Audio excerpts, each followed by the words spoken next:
Hi guys, so it's the time of year again where bida ang mga paputok.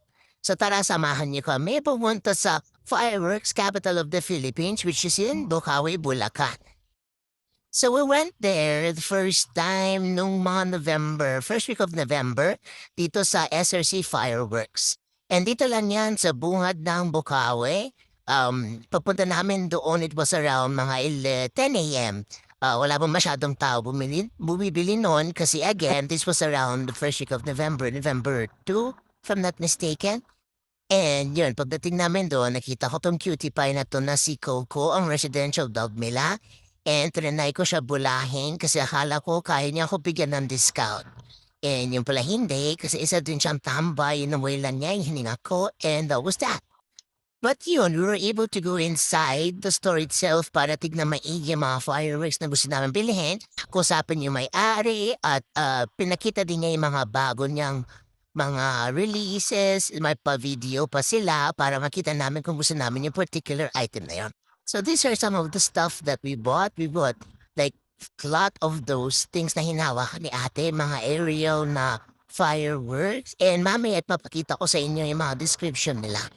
And ang payo ko sa inyo again, basta mag-research kayo maigi bago kayo pumunta doon para alam nyo kung anong bibilihin nyo at minimal na yung matatanong questions. Para ready na.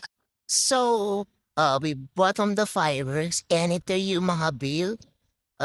I-ano na lang, post nyo na lang para alam nyo kung magkano yung mga price. So yun, part 2, ulit kayo bumalik doon sa Bocaue. This was around December 21, 9 p.m. Bukas sila usually around 1 a.m. Pero check nyo muna kung which stores are open. So dito ako bumili kay Rosalie Navarro and binalikan ko ulit si Coco sa SRC. Pero doon kami kay Rosalie Navarro bumili. Ito mga fireworks na to, yun yung price nila, and some other stores din na ito yung mga binili namin. And when we got home, ito lahat ng mga nakolekta namin fireworks for the new year. So ito na description ng mga binili namin. So ito nabili namin na to, discounted to, 10 shots, tapos 7,000 plus siya, binigyan kami ng discount scissors. This is 3-inch caliber. Ito naman is 3 inches din siya and 4,000 plus namin nakuha. Both of those items binili namin sa SRC. Ito naman Skywalker, ito para small to medium caliber, ito 75 siya. Binili namin kay Rosalie Navarro ng mga 4,000 something. Next ito naman, Tremere Fountain, 680 yata namin nabili. SRC. Ito naman is 400, napakaganda nito, sulit na sulit to. Ito naman, parang 480 siya. Okay naman siya, pero mas malupit talaga yung isa, ang ganda ng buka ng Powerball. Ito din, around the same price. Next naman tayo dito sa mga fountain with matching good luck. We have peace, harmony, serenity, unity, friendship, and love. And the next one, we have other fortunes like luck, happiness, prosperity, long life, fortune, and success. So we bought both of the fortune fountains now for 100 each.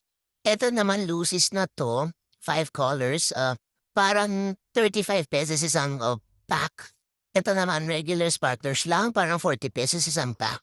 And one of my favorites, yung grade school ako, Baby Rockets, 280. And this other one, around 65 pesos na Lucy. Itong batibot na to sa tabi-tabi lang namin, binili 20 pesos isa. Ito naman 1 inch, tapos ang presyo niya is 900 something. Ito naman Roman candle, 30 shots, 300 pesos to. Ito naman 1K din. And this one Lucy's ulit.